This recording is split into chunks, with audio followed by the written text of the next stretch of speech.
Hello everyone and welcome back to another video. Today we're going to see how to make dry ice.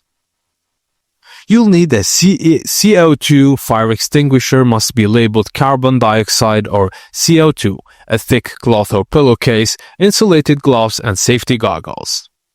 Only CO2 fire extinguishers work for this experiment. Do not try and dry chemical ones. You can identify them by labels that say carbon dioxide or CO2, a large black discharge horn instead of a small nozzle, and no pressure gauge on top, just a good sign it's CO2. Found in restaurants, server rooms or labs since they leave no residue. Now wrap the cloth or pillowcase over the extinguisher's discharge horn and hold it tightly. You'll need to wrap the cold cast without letting the bag fly off. Now pull the safety pin and press the handle for 4 to 6 seconds and the CO2 rapidly expands and cools. It's called adiabatic cooling, forming solid carbon dioxide, aka dry ice. You'll hear a loud hissing noise and see a white fog forming.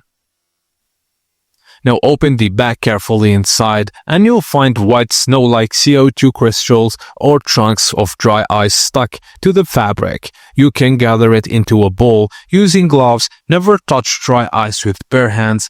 It's 78 Celsius or minus 109 Fahrenheit and can cause frostbites.